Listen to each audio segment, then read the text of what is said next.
Hey, tourpreneurs, it's Mitch Bach, and just a quick note before we begin today's episode. Tourpreneur is currently sponsored by Google. We're thankful for their support of our community, and we are offering with them a completely free course helping you unlock the power and potential of Google's Things to Do program, which is specifically helping tour operators add their tours to Google in new ways that gives you new exposure and more direct bookings. To learn more, go to tourpreneur.com/Google. And as always, show notes, more resources, links to our newsletter, our business coaching community, and so much more are available on tourpreneur.com. Now to the episode.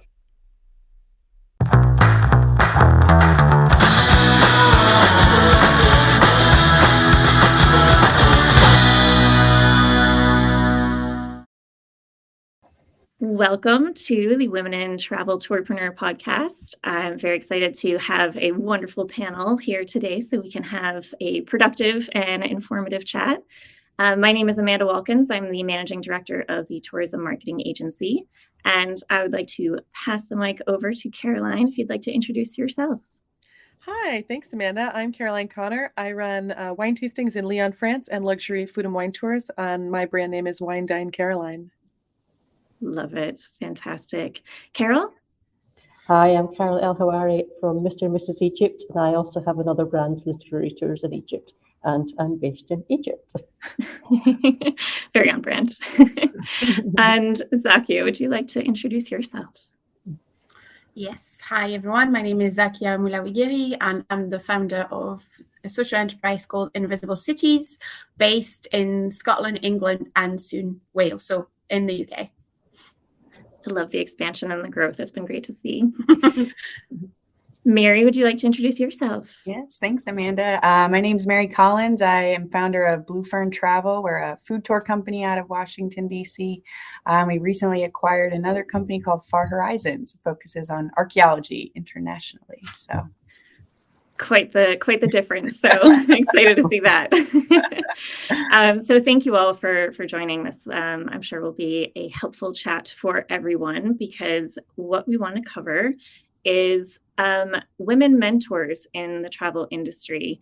I personally think it's so important to, have people that you can look up to, that you can try to emulate and learn from, and who you respect in your own industry.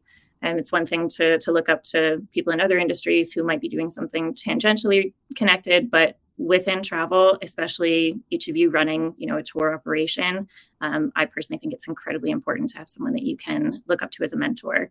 So I'm hoping that we can offer a few names, and use this platform that we've been offered to really kind of lift up other women who are doing fantastic things in the industry. So I will open it up. Does anyone have someone that they absolutely would love to shout out straight away? Caroline, you are nodding already. Yeah, go for it. So I would love to shout out Jessica Hammer, who runs Taste of Toulouse food tours here in France. And she's actually the person who introduced me to Tourpreneur.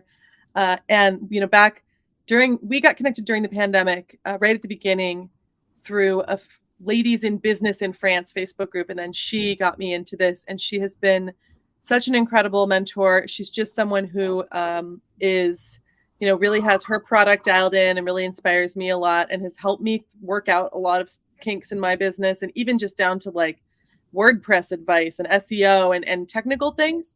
I've really just learned so much from her, and I just love her to death. So I can vouch for this recommendation. She's fantastic. Me too.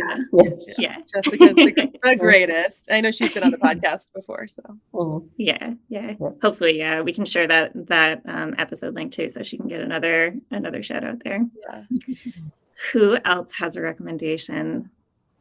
I would definitely add, at least in the DC space, there's a company called A Tour of Her Own. And I apologize, Caitlin, I can't think of your last name off the top of my head, but Caitlin is the founder of that. And she is doing an excellent job over here telling women's stories. And I think would certainly fall in the category of people to look up to as far as women in travel goes. So So are her tours specifically the like women's stories in? Yeah, in it's all DC? women focused tours, and she's published a book about women history in DC, and just kind of keeps it moving. And there's always something cool going on over there. So absolutely, I love that. I love that. That's so cool. I will definitely be checking that out when I'm in DC next month. So yeah. I know, Zakia, you and I have talked previously about Alessandra Alonso, who runs Women in Travel, CIC, which is based out of London, right? And I think they're actually, they do an event that brings together allies and women in travel. You've mentioned it previously. Do you want to touch a bit more on that one? Yes, I think she's definitely somebody to look up to, running women in travel, not women in tourism, sorry. Trying to get more women into the industry through training, through access to different events, and organize conferences with a particular a kind of ally panel and group of people who are selected for the work they do day to day and how they support women in the sector. And I think that it's not only the ground running, so like she's not only working with vulnerable women or women out of work and things like that, it's also elevating the voice of women who are already in the industry and maybe at more senior level, which I think is such a great way to look at it overall and not just one way or the other. The other person I was going to mention, and I think we spoke about her before, Amanda, as well, as Nikki Padilla out of New York City.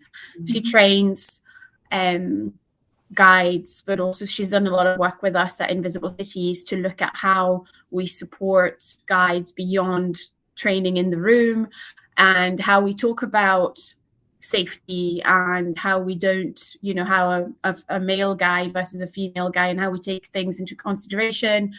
And she's also very well connected and able to say, here's another great company, here's what they do, and has been massive support in kind of a bit like what you were saying, Caroline, working on the business for everything that it is and say, okay, let's tackle one thing at a time. And also, what else could you do? So I think that's her very international overall experience means that she has probably an opinion about everything and is able to then say, okay, well, from what I know in the industry, this is what's happening and this is what you could do. So she's definitely one to put out there. What a great recommendation. Absolutely. Yeah, we have talked about Nikki before. Her work is fantastic. Carol, I know you're newer to working in travel and tourism. Have you found any women mentors? Has that been a challenge to find people? Mentors, yes. I would say I don't really have one. So if we make it more role model than mentor, I suppose it's the same thing. Yeah. There's two. One is Beth Santos from Wonderful.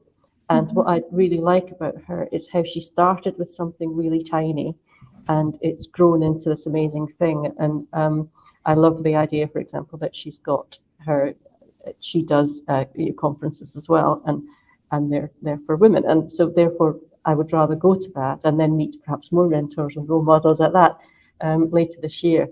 And I'm also going to, if it's possible, take one of my female members of staff so she's never been out of Egypt, so it's an opportunity for her as well.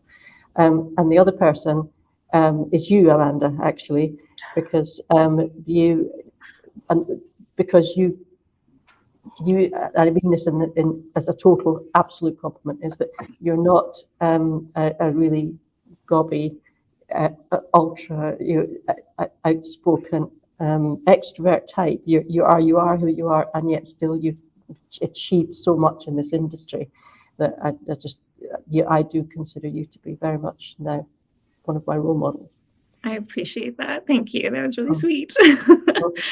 Thank you. So true.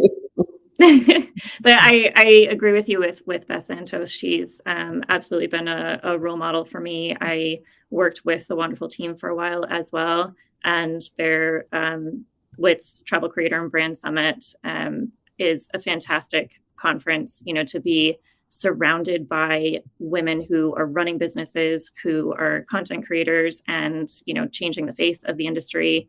And their whole ethos is pushing for diverse representation in the travel industry, and that's from the top down. So understanding that the majority of travel consumers, purchasers are women, so they should be reflected across every aspect of the industry. So they've done so much work over the last 10 plus years that they've been in existence, and I definitely look to her as a role model as well. So great shout, absolutely. What is it that makes it difficult to find a mentor? Carol's saying that you hadn't actually found a mentor here. Is there a challenge, an extra challenge in trying to find someone in the tour operator space specifically, or that understands your business, or just that you can personally connect to?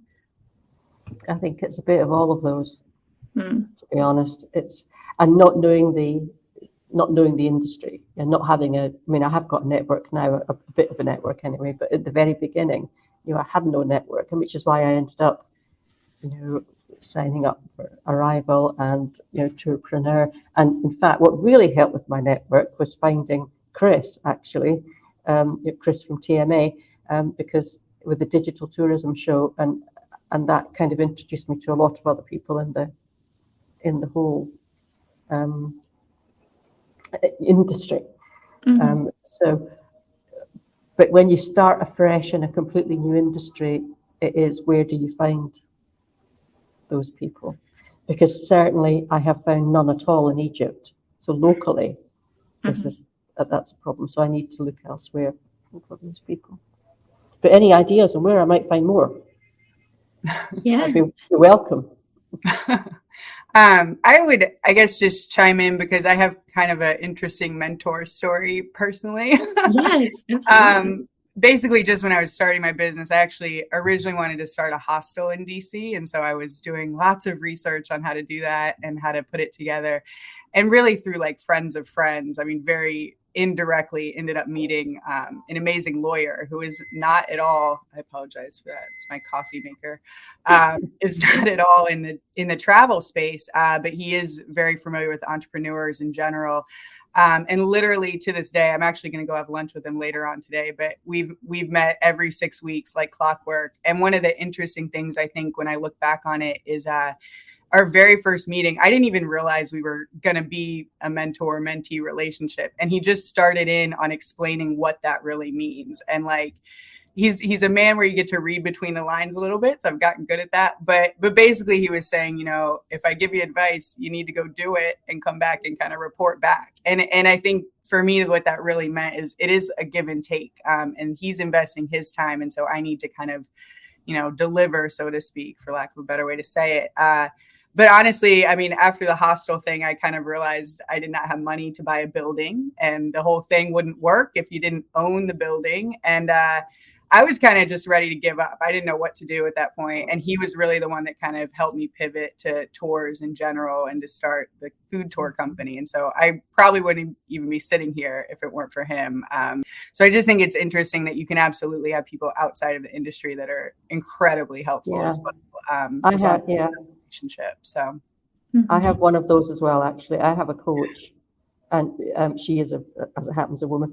And I wouldn't be here if it wasn't for her, actually. So it's not to say that the only valid mentors or role models or whatever are within the industry, because absolutely, So I totally agree on that. Yeah.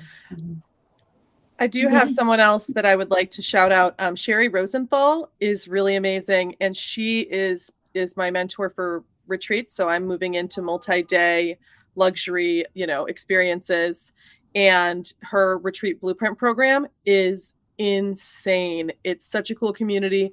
The spreadsheet alone on pricing out your retreat is worth all of the money you pay for this course. And it's a community with calls and coaching. And I just think she's incredible. And that is like, the language of retreats, but, I'm not a yoga teacher. I'm just, doing drunk summer camp for adults, but it's it's pretty cool to have access to someone who has so much experience and so much specific guidance. And she literally tells you exactly how to craft, market, sell, and then run profitable retreats. And her whole thing is that you need to make money. And I think we women often, we don't talk about money as much as we should. And we need to talk about money, and we need to make money. So yes to money. Where do I sign for your retreats, Caroline? I like that idea. Drunk Adult Summer Camp. Yeah. I'll let you know. WineDineCaroline.com. No, I'm not allowed to promote myself. But I know you do multi-day excursions, right? I'm assuming. I do. Yes, I do. So we should certainly connect, and I know we'll follow up right in the show notes with a link to Sherry Rosenthal's work, because she really is a fantastic resource. Wealth of knowledge.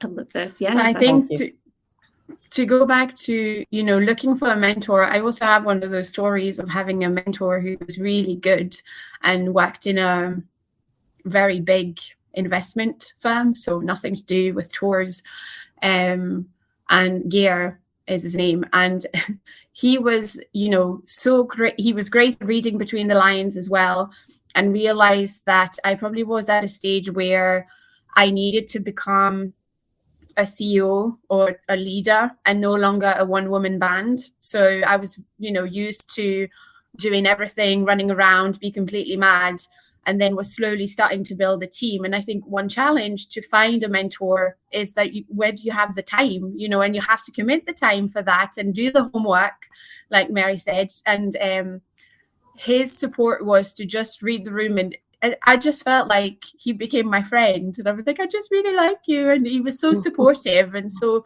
great. But and it was many years ago now, a few years ago, but when he said, he would introduce you in a room full of other people, investors or whatever, and say, this is Zakia, and she's the CEO of this amazing company. And then hearing that out loud from a guy, to me, really, I still remember. And so sometimes, finding somebody who's good at reading you and what you need, because the mentoring relationship can also go really wrong if you don't match. It's a bit like a date, like if you don't match and they don't understand you and you don't understand them, then it doesn't work. You don't get anything out of it. You feel guilty. And I've definitely had that before, where talking to someone and I'm like, they don't want to be here. I don't want to be here. So that's very important. And sometimes that's more important than where they come from or what industry they're in, I feel, if they can help you decipher that. So for Gary, I think you just definitely read that I just needed confidence and somebody to follow up with me every so often and to kind of be my champion in the room. That's what I would always call them, and maybe if we were to do that again now, that would be completely different piece of work. Like it would be completely different relationship or advice or anything like that. So, and I think all of us also mentor and, others definitely. It doesn't matter, I think, where you're at in your journey. There will always be someone who's further ahead and somebody who's just starting as well. And I try to be as generous with my time as people have been with theirs in the past. Though it's hard because I don't have any advice to give anyone, but at the same time, I still remember what I was like and thinking, any role model, any advice or anything like that when you start, I would have taken, So I think also we could all, do something a little bit, even if it's just go for coffee with someone, as opposed to have this proper formal mentoring relationship. Yeah, absolutely. I love that. I think that's so important, for everyone in this space right now to remember that there is definitely someone that's looking up to you and what you've done already. And they're going to want to reach out as well. So yeah, it's kind of all of our responsibilities to lend a hand backwards as well and make sure that we're not always just looking up. But I love that we were able to drop a few names, and hopefully, these people will inspire some other people who are listening here today. And I would love to just thank each of you for coming in and helping to uplift other women, but also offer your own voices and hopefully inspire some other people who are earlier in their journeys. So thank you, each of you, for coming today, and we'll talk to you soon. Thank you, Amanda. Thank you. Thanks, Amanda.